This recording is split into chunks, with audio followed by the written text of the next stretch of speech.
I'm Old Norse specialist Dr. Jackson Crawford. I teach at the University of Colorado Boulder, previously at UC Berkeley and UCLA.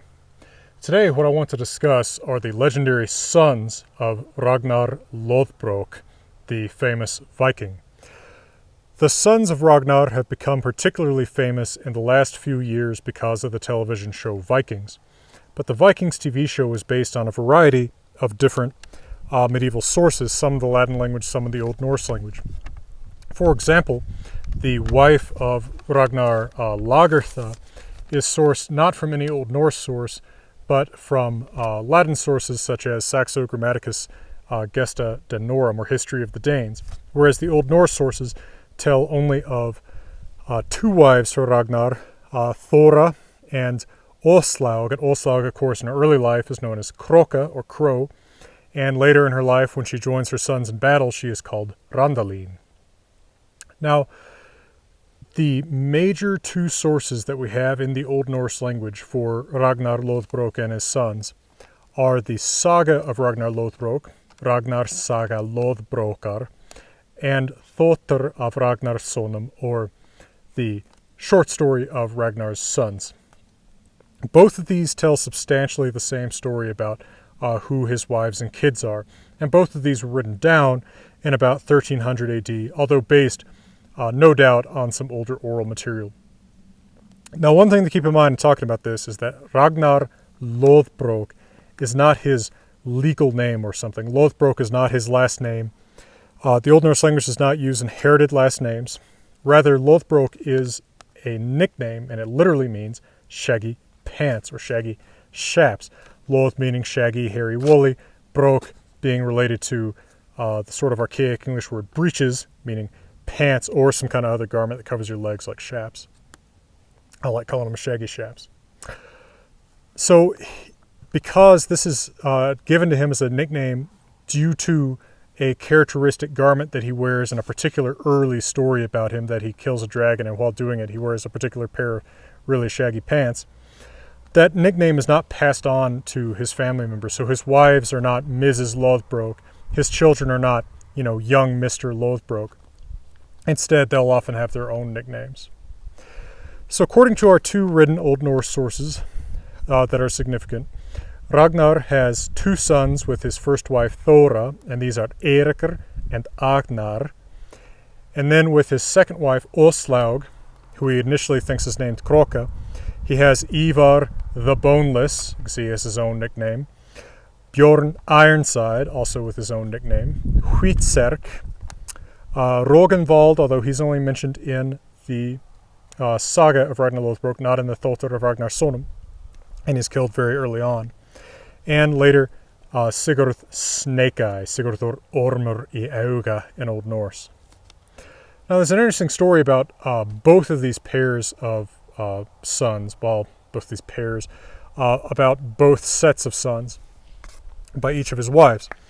It is said that during the period when Thora, his first wife, had died, and Ragnar had remarried to Króka, that his men bothered him about him being married to such a low-ranking woman as she was, as the story behind Króka was that she was a peasant farmer couple's daughter, but Ragnar had fallen in love with her anyway and taken her home to Denmark to marry him and become his queen.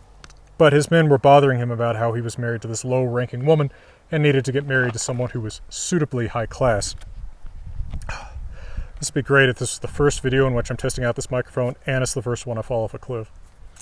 Anyway, they prevailed on him, and he ended up becoming engaged to a Swedish princess. But Króka, Åslaug, found out about this and told Ragnar that she was in fact not lower ranking than the Swedish princess. In fact, she was an even higher ranking woman because she was the daughter of Sigurdur, the greatest of Norse heroes, the hero of the saga of the Volsungs, and of his lover, the Valkyrie Brynhildr. Ragnar is initially skeptical, but she says that as a sign that this is true, she will have a child who has a snake in his eye. Literally, whatever this means, she says he will have a snake in his eye. And Ragnar says, okay, well, then if that sign is there, I'll accept your story as true and I'll stay married to you. Maybe not romantic by our standards. I'll stay with you if you prove that you're sufficiently high enough born. But that's what he says. And sure enough, in due time, she gives birth to a baby, and he does in fact have a snake in his eye, so he's named Sigurdur Ormur I Auga, snake in eye. And it is then that the sons Ragnar had with his first wife, Thora, these are the sons Eirikr and Agnar, they go to Sweden to avenge the insult that Ragnar was offered this less highly ranked woman than the one he's actually married to. The Norse sagas are very class and status conscious in a way that I think people often don't realize today. And they are killed there by the Swedes and their army, which of course includes the fantastic supernatural cow, Sibylla, that makes people kill their allies with its insanity-inducing moos. You really have to read the saga for this sort of stuff. And following that, it is Ragnar's surviving sons, as well as Aslaug, who renames herself again to Randalin, who go up to Sweden and kill the Swedes and avenge Ragnar's sons with his first wife. Now, following this, and throughout most of the saga, as well as in the short story of Ragnar's sons, Thotra of Ragnarssonum, the compound word Ragnars Sunnir, Ragnar's sons, is used to mean Ragnar's sons with Aslaug.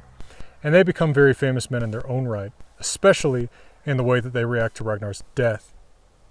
Now, in both the saga and the short story, we read about how Ragnar went to England intending to conquer it with just 2 ships full of men because he had made a boast and he didn't want to back down from his boast, especially since it was made at the Yule Feast, a particularly sacred time for boasting, or making promises, boasts, vows are more or less the same thing in this culture.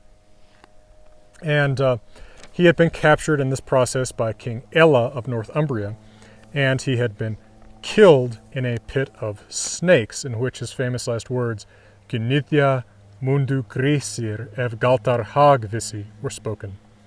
This means how the piglets would squeal if they could hear or if they knew about the old boar's condition.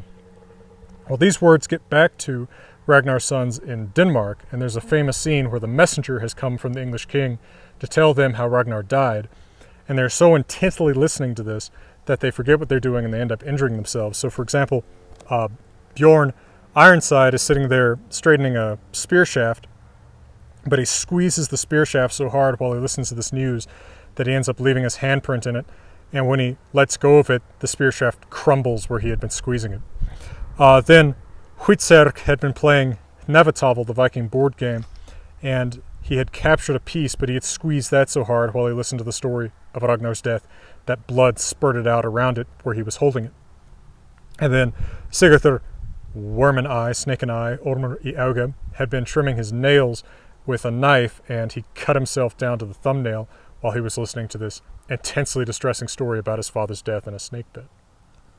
But sure enough, the piglets squeal, and they go and they conquer England in vengeance for their father also performing the dreaded Blood Eagle torture upon King Ella of Northumbria. That involves laying him out flat on his stomach and cutting 2 lines down his back and then pulling out each rib one by one and finally pulling out the lungs.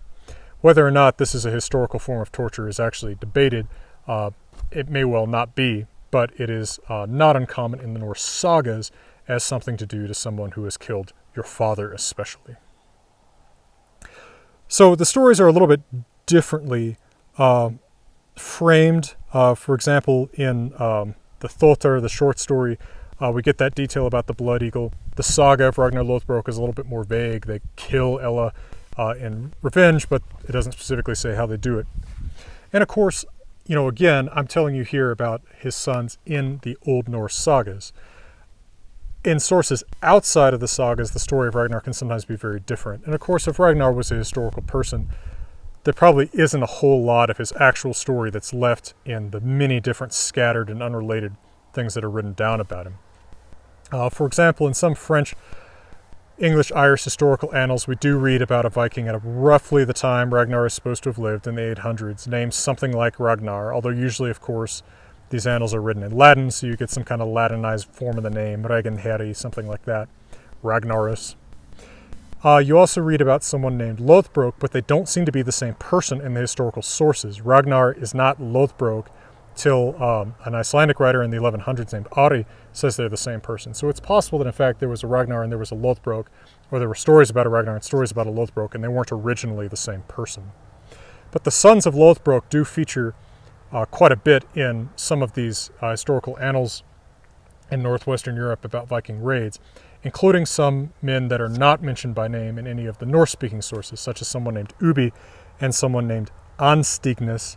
That's a Latinized name. It may be the Norse name Holstein, but he famously is said to have raided the city of Luna in Italy, mistaking it for Rome. That is a story told only in Latin language sources, not in our Norse sources, although the short story of Ragnar's Sons have a kind of a version of it that's not quite as colorful as the version of it that comes from the Latin sources that's become popular on the internet today.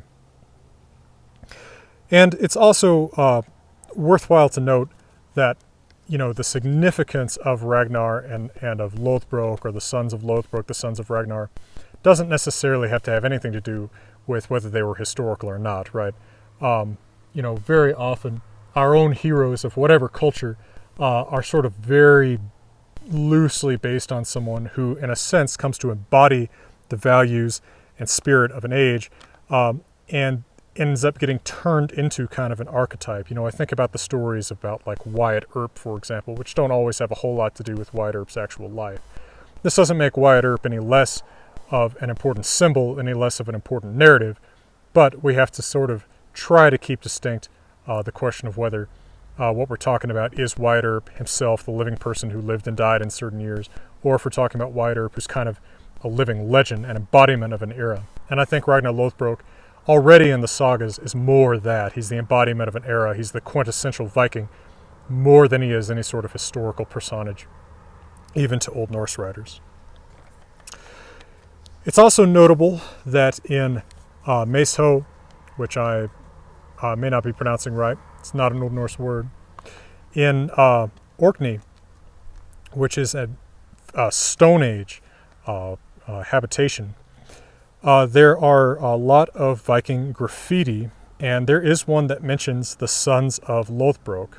So that's kind of cool. That probably was actually carved somewhat later, in fact probably centuries later than the Sons of Lothbrok lived, but it does speak to an awareness of these figures in Norse-speaking tradition outside of just the people who were writing down sagas, who were probably the sort of elevated, higher status people.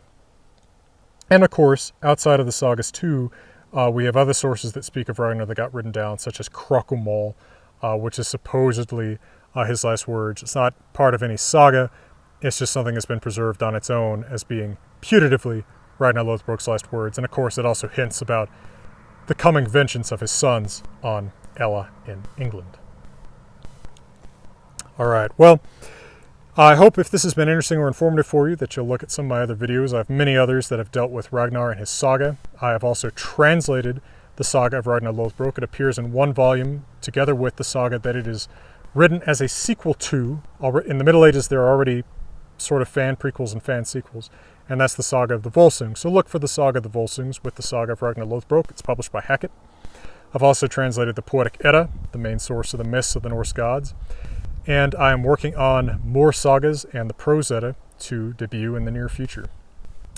And for now, from beautiful Colorado, I'm wishing you all the best.